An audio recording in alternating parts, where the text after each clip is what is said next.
அப்ப இப்ப விவசாயம் சார்ந்து இப்ப சீமான் அவர்கள் எடுத்துக்கொண்டிருக்கக்கூடிய ஆர்ப்பாட்டங்கள் நடைமுறைகள் எல்லாமே இருக்கும் அது சம்பந்தப்பட்ட மக்களுக்கு போய் சேரும், அது வாக்கா மாறும் நினைக்கிறீங்களா? வாக்குக்காக அரசியல் செய்யறதா எங்க என்ன என்னைக்கு ஆட்சியை பிடிச்சிருப்பாரு. ஆனா இங்க வாக்கு இருந்தா தானே அரசியல ஜெயிக்க முடியும்.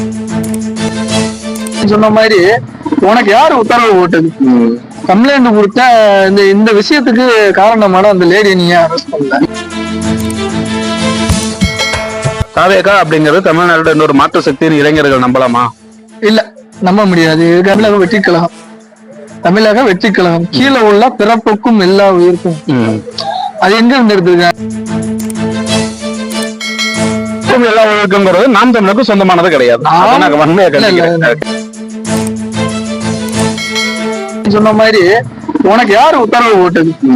கம்ப்ளைண்ட் கொடுத்த இந்த விஷயத்துக்கு காரணமான அந்த லேடி நீங்க அரெஸ்ட் பண்ணல.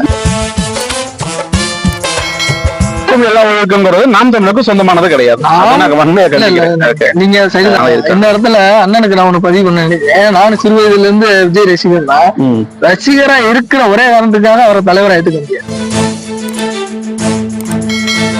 பிறப்புக்கும் எல்லா உயிருக்கும் சொல்லக்கூடிய அப்படிப்பட்ட ஒரு கட்சி ஆரம்பிச்சவங்க ஏன் சீமான் மாதிரி ஒரு கால்நடைகளுக்கோ இல்ல மாடு மாடுகளுக்கு இந்த செடி கொடிகளுக்கோ தேவையான விஷயத்தை பத்தி பேச மாட்டேங்கிறாங்கிற ஒரு கேள்வியும் வருதில்ல. கடற்கரையில இருக்க மீனவ கிராம மக்களை வெளியேற்றி அவங்க வாழ்வாதாரத்தை அழிச்சிட்டு கொண்டு ஒரு மூலையில அடைக்க போறீங்க. அவங்க வாழ்வாதாரத்துக்கு என்ன பண்ணுவாங்க? அரசாங்கம் அதை ஆக்கிரமிப்பு தானே சொல்லுது. ஆக்கிரமிப்பு இருந்தாலும் என்னைக்கு இருந்தாலும் அகற்றிதான். அப்ப பஞ்சமி நிலங்கள் அரசாங்கம் ஆக்கிரமிப்பு பண்ணி வச்சிருக்கேன். அதெல்லாம்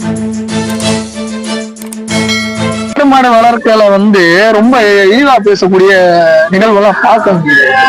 பால் குடிக்கிறோம், தயிர் வேணுங்கிறோம். வெயில் காலம் வந்துச்சு, அப்பா தயிர் கொண்டு வைப்பா, மோர் கொண்டு வைப்பான்னு சொல்றோம். டெய்லி காலையில இருந்துச்சு பெட் காஃபி கொடுங்க, டீ கொடுங்க. பல் விளக்காம கூட பல பேர் குடிக்கிறான். அது எங்க இருந்து வருது? மக்களுக்கு நீங்க இருக்கக்கூடிய முதலமைச்சரே மக்களுக்கான வேலையாளுங்க.